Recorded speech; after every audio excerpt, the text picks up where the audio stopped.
We'll be starting up with a very, very interesting chapter of your syllabus, which is Principles of Inheritance and Variation. Students जब हम principles of inheritance and variations का बात करते हैं तो ये inheritance और वेरिएशन किस चीज का हो रहा है तो ये बेसिकली हो रहा है जेनेटिक्स का विच इज जीन्स का जीन्स एक ऐसा स्ट्रक्चर है हमारे बॉडी के अंदर जो पेरेंट्स से ऑफस्प्रिंग्स के पास जाता है और इस पर्टिकुलर फेनोमेनन को हम कहते हैं इनहेरिटेंस या हेरिडिटी और इनमें वेरिएशंस आने के वजह से हम सब में इतने वेरिएशंस दिखते हैं।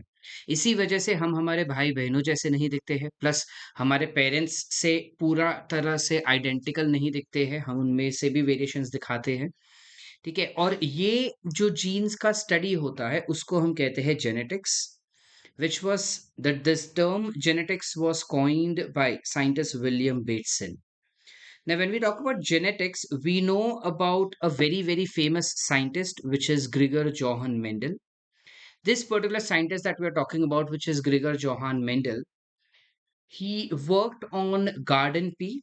And while he was working on garden pea from the year 1856 to the year 1863, he worked on garden pea and gave us a lot of principles on how exactly inheritation as well as variation takes place on a particular organism. All right, or within a particular organism. This was not accepted while he did his work, but then later on, when scientists started rereading his work, how did they reread his work? Is because उन्होंने जो भी काम किया था उसको उन्होंने publish कर दिया था, उन्होंने प्रिंट करके इंटरनेट पे डाल दिया था या प्रिंट करके जर्नल्स में डाला था। तब तो इंटरनेट नहीं था, बट प्रिंट करके जर्नल्स में डाला था। तो जब दूसरी जगह के साइंटिस्ट इसको स्टडी करने लगे तब उनको पता चला कि अरे वाह! इस बंदे ने तो बहुत ही बेहतरीन काम किया है। एंड विद दैट रिस्पेक्ट जब उनको पता चला कि इनका काम इतना एडवांस था, समय से बहुत ही ज़्यादा आगे था, तब जाके इनका इतना नाम होना शुरू हुआ है। Unfortunately that was after his death. Now, question is, what are the different reason why his work was not much recognized?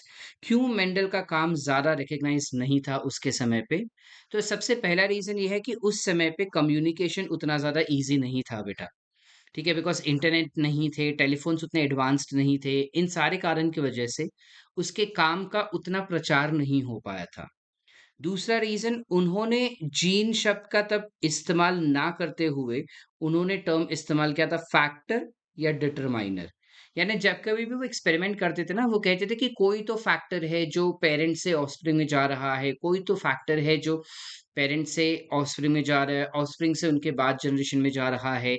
ये जो फैक्टर है वो इनहेरिट में कुछ में दिखता है, कुछ में नहीं दिखता है। ये फैक्टर रिस्पॉन्सिबल है बाहरी दिखावे के लिए यानी फिनोटाइप के लिए। हालाँकि ये फैक्टर जो है वो जीन है या जीन ही है, ये चीज़ उनको नहीं पता था। क्यों नहीं पता था? क्योंकि उस समय पे जीन का डिस्कवरी ही नहीं हुआ था। मेंडल के काम के बाद जीन या जेनेटिक्स शब्द का उत्पन्न हुआ था या जेनेटिक शब्द का इनोवेशन या इन्वेंशन हुआ था।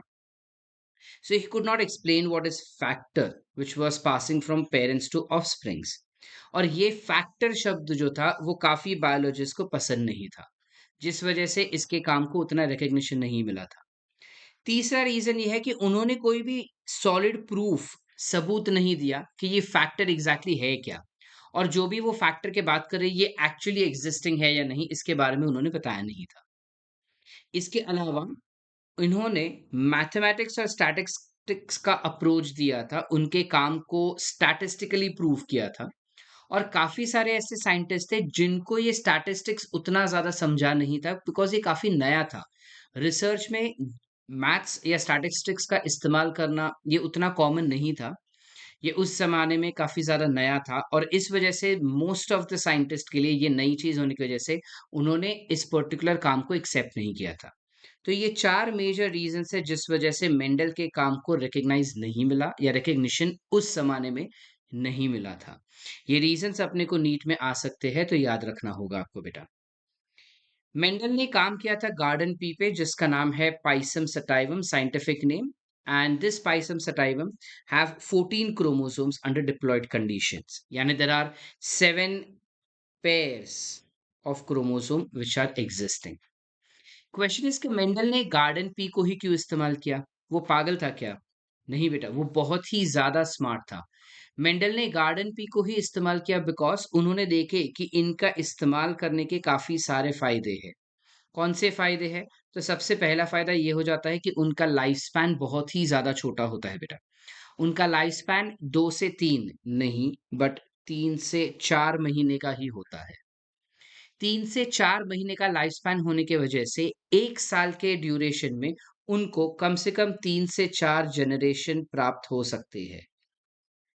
और क्योंकि उनको 3 से 4 जनरेशन प्राप्त हो सकते हैं, इस वजह से किसी भी जेनेटिक्स का या किसी भी ट्रेट का, ट्रेट माने कैरेक्टर का, कंपेयरिंग करना या कंक्लूजन करना हमारे लिए आसान हो जाता है। दूसरा फायदा उन्होंने बताया कि ये प्लांट साइज में बहुत छोटा होता है, इसलिए जगह छोटी लेगा ग्रोथ होने के लिए, तो ज्यादा बड़े स्पेस का जरूरत नहीं था। तो इन्होंने काम 70 बाई 30 मीटर के लैंड में किया था अपना। तीसरा फायदा उन्होंने देखा कि काफी ज्यादा ऑफस्प्रिंग्स बना के दे सकता है वो एक ही रिप्रोडक्टिव साइकिल में।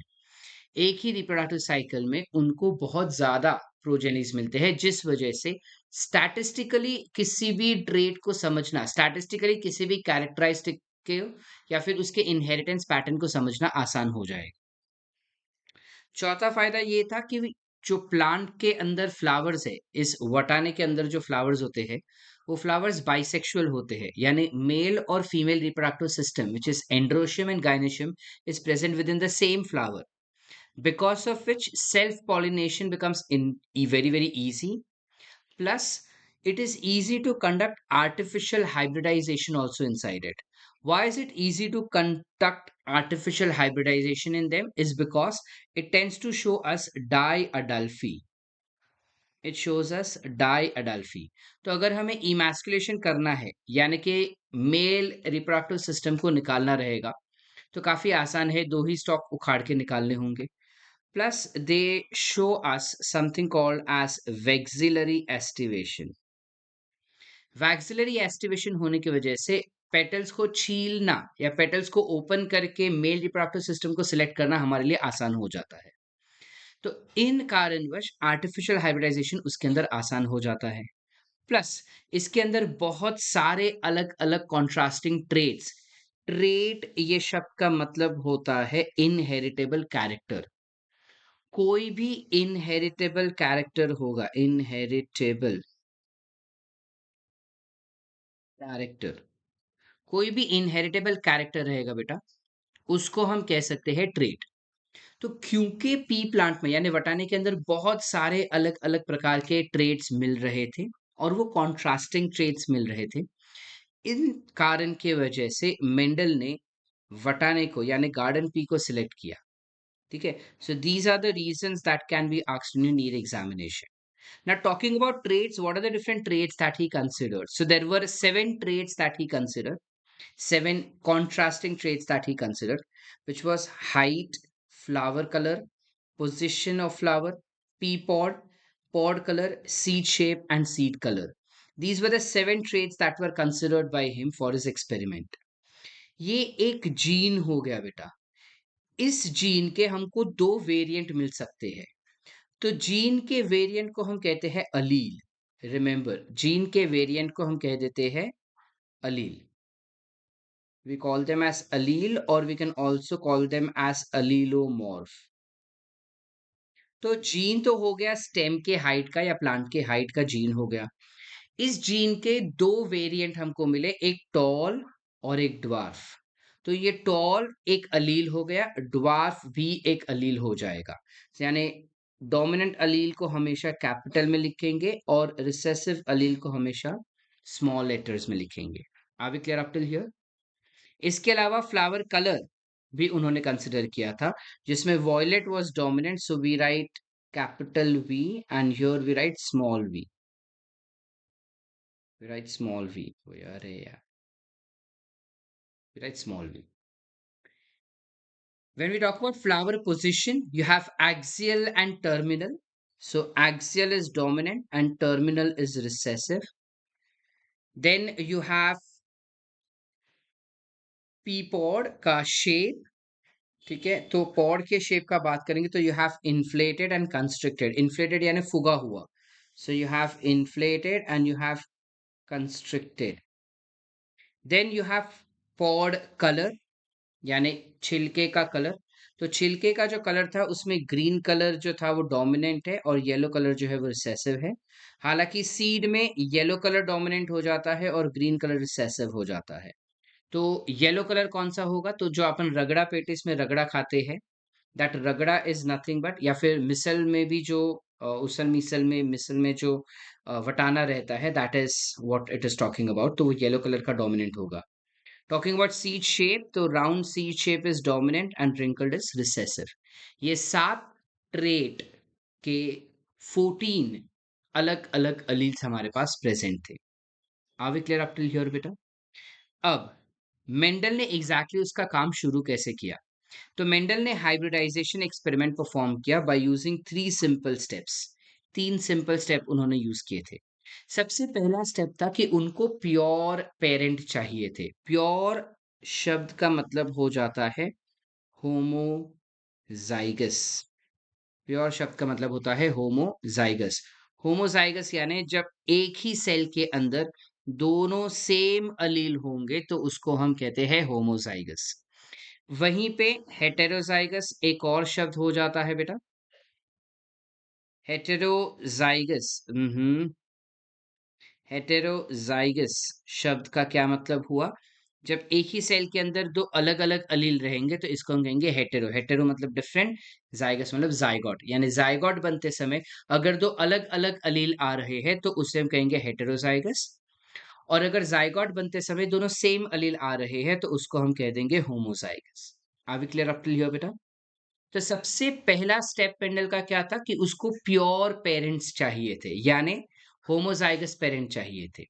होमोजाइगस पेरेंट के लिए उन्होंने क्या किया, उन्होंने continuous non stop back to back back to back back to back back to back self cross करते गए। वो there was self cross which was performed. तो अगर मैं कैपिटल आर और स्मॉल आर को सेल्फ क्रॉस करता हूं तो मुझे capital R capital R capital R small R small R small R मिलेगा। ये हम बचपन में पढ़ चुके हैं बेटा 10th स्टैंडर्ड में, हालांकि अभी भी पढ़ेंगे। इसमें इसी को अगर वापस से हमने सेल्फ क्रॉस किया, इसी को हमने वापस सेल्फ क्रॉस किया, इसी को हमने वापस सेल्फ क्रॉस किया, तो हमको सेम टाइप का ट्रेड्स मिलते जाएगा। और इसको हम कहते हैं pure variety, true breed. You can call it as true breed या फिर होमोजाइगस वेराइटी। तो इस प्रकार से उन्होंने ये जो 14 कैरेक्टर्स हमको यहाँ पे दिख रहे हैं, इन सारे के सारे 14 ट्रेड्स के लिए उन्होंने प्योर लाइंस बना के रेडी कर दिए थे। इसलिए कहा जा रहा है that there were 14 true breeding P lines selected and there were 7 characters जिसके 14 ट्रेड्स थे, which are contrasting traits. Remember एक क्वेश्चन जो नीट के बाहर का है ये इंफॉर्मेशन, बट ये एक बार ही नीट में आ चुका है तो पॉसिबली इसी के ऊपर क्वेश्चन वापस से वो पूछ सकते हैं कि ये जो 7 कैरेक्टर्स है वो कितने क्रोमोसोम्स में प्रेजेंट था। तो याद रखना ये 7 कैरेक्टर्स जो है they were present on 4 pairs of chromosomes. Total जो पी प्लांट होता है उसके अंदर 17 क्रोमोसोम्स होते हैं, लेकिन out of the 17 chromosomes only, sorry, 7 chromosomes होते हैं, 7 pairs of chromosomes, but out of the 7 pairs of chromosomes only 4 pairs of chromosomes were selected for 7 characters. यानी 7 कैरेक्टर्स सिर्फ और सिर्फ 4 पेयर ऑफ क्रोमोसोम्स में ही थे। Was this intentional? Answer is no. This wasn't intentional because chromosome शब्द भी Mendel को नहीं पता था। इमेजिन, तब क्रोमोसोम शब्द नहीं पता था, तब उनको जीन्स के बारे में नहीं पता था, तब उनको जेनेटिक शब्द के बारे में नहीं पता था, ये कुछ पता ही नहीं था। फिर भी उन्होंने काफी बेहतरीन डिटेल में सब जीन्स के बारे में एक्सप्लेन किया था। और इसी रीजन की वजह से आज हम उनको कहते हैं father of genetics. Alright, let's go ahead. ये पहला स्टेप हो गया जहां पे कंटिन्यूअस ब्रीडिंग किया उन्होंने। सेकेंड स्टेप उनका था आर्टिफिशियल हाइब्रिडाइजेशन। आर्टिफिशियल हाइब्रिडाइजेशन में उन्होंने क्या किया? सो आर्टिफिशियल हाइब्रिडाइजेशन में ही performed the process of emasculation। Here they've said masculation, but the thing is they performed emasculation, यानी removal of male reproductive system. उन्होंने सबसे पहले एक कैरेक्टरिस्टिक सिलेक्ट किया। उस कैरेक्टरिस्टिक को सिलेक्ट करके, यानी यहाँ पे हम कंसिडर कर सकते हैं हाइट को सिलेक्ट किया, जहाँ पे उन्होंने टॉल हाइट वाले को मेल प्लांट कंसिडर कर दिया, यानी ये मेल कैरेक्टरिस्टिक कंसिडर किया, यानी इनमें से पोलन ग्रेन्स उठाए थे। और ड्वार्फ वाले को फीमेल कंसिडर किया, यानी इसको उन्होंने स्टिग्मा, यानी egg stigma style ovary select किया था इसका। ठीक है, I repeat again. Tall plant के अंदर से पोलन ग्रेन्स को उठा के ड्वार्फ प्लांट के स्टिग्मा पे जाके उन्होंने डस्ट कर दिया।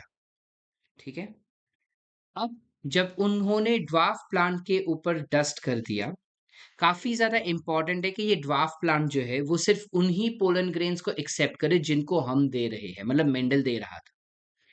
ये मेंडल को क्लैरिटी था, इसलिए मेंडल ने क्या किया, उस ड्वार्फ प्लांट के जो मेल रिप्रोडक्टिव ऑर्गन था, उस मेल रिप्रोडक्टिव ऑर्गन को रिमूव कर दिया, यानी एंथर को ही निकाल के फेंक दिया।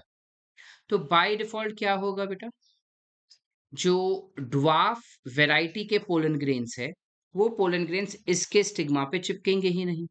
स्टिग्मा पे सिर्फ टॉल प्लांट्स के पोलन ग्रेन्स चिपकेंगे, और सिर्फ यही चिपके, इसलिए उन्होंने परफॉर्म किया था एक पर्टिकुलर प्रोसेस जिसको हम कहते हैं बैगिंग, यानी उसके ऊपर पॉलिथीन बैग लगा दिया। ये तुम रिप्रोडक्शन इन फ्लावरिंग प्लांट्स में भी पढ़ चुके हो पूरा प्रोसेस बेटा।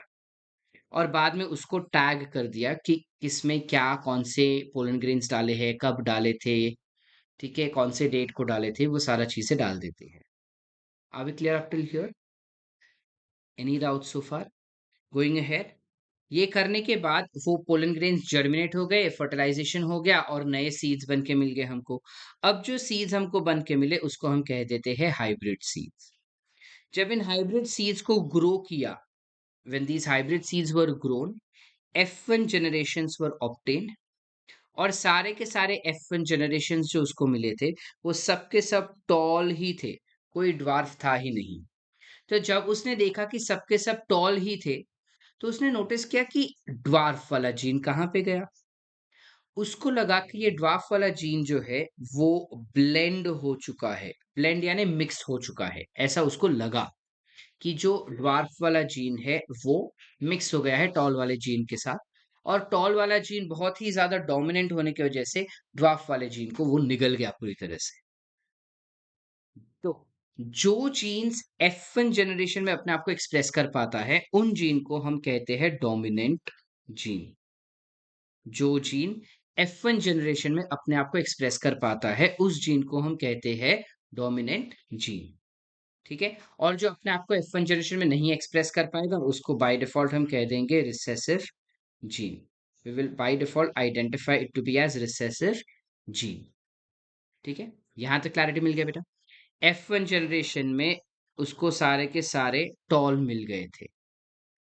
ठीक है, अब जब उसको सारे के सारे टॉल जीन्स मिले, पहली बात उसको ये लगा कि मिक्स हो चुके हैं, तो उसने सोचा कि प्रोबेबली टॉल इसलिए दिखाई दिया बिकॉज जो मेल पेरेंट सिलेक्ट किया था वो टॉल था। अब बेटा उस जमाने में तो मर्दों का ही जमाना था, so there was male chauvinist environment. So he thought that probably since males were considered to be dominant, that is tall, is the reason that all progenies were also tall.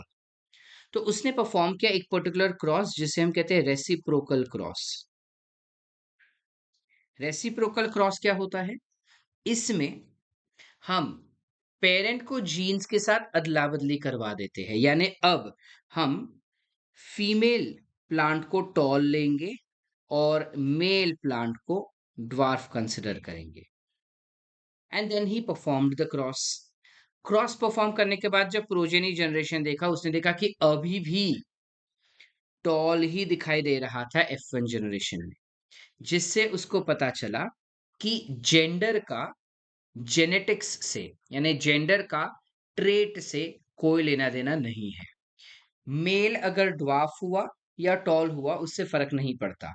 अगर टॉल डोमिनेंट है तो वो प्रोजेनिस में toll दिखेगा ही दिखेगा, चाहे तुम male tall लो, मेल पेरेंट को टॉल लो या फीमेल पेरेंट को टॉल लो, उससे कोई फर्क पड़ता नहीं है। That was what was given to us by Mendel और understood by Mendel. So he took this F1 generation, और F1 जनरेशन लेने के बाद वो कंटिन्यूअसली उनको सेल्फ क्रॉस करते गया। जब कंटिन्यूअसली उनको सेल्फ क्रॉस करते गया, F1 जनरेशन को जब सेल्फिंग परफॉर्म किया, तो ही गॉट F2 जनरेशन। इस F2 जनरेशन को भी सेल्फ क्रॉस किया तो he got F3 generation, and that is how he went on performing the self cross up till third generation. Are we clear up till here बेटा? Let's go one step more ahead. जब हम एक ही characteristic को consider करके cross करते हैं तो इसको हम कहते हैं मोनोहाइब्रिड क्रॉस। सो मेंडल ने सबसे पहले मोनोहाइब्रिड क्रॉस परफॉर्म किया था for height. He performed monohybrid cross for height, जहां पे उन्होंने क्या किया, उन्होंने एक टॉल मेल ले लिया और एक ड्वार्फ फीमेल ले लिया, इनके बीच में क्रॉस परफॉर्म किया। तो क्योंकि दोनों ही सेम अलील है, तो जब ये अलील गैमीट बनाएंगे तो सेम टाइप के ही गैमीट बनेंगे, यानी सबके सब टॉल वाले ही गैमीट बनेंगे। और क्योंकि यहाँ पे भी सेम है तो सबके सब ड्वार्फ वाले ही गैमीट बनेंगे बेटा।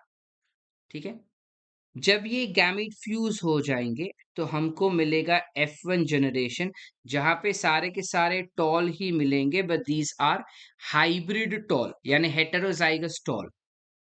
जब मैं इनको सेल्फ क्रॉस करता हूं, यानी ये वाले सीड्स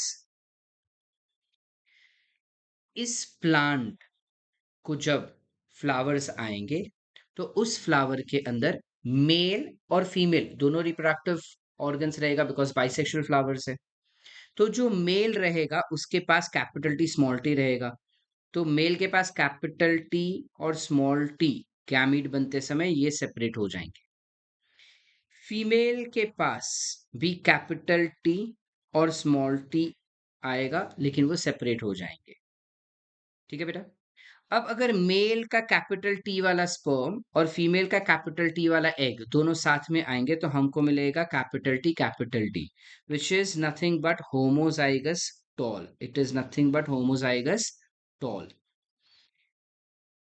फीमेल का कैपिटल टी और मेल का कैपिटल स्मॉल टी वाला अगर साथ में आएगा तो you will get heterozygous tall, we will get heterozygous toll.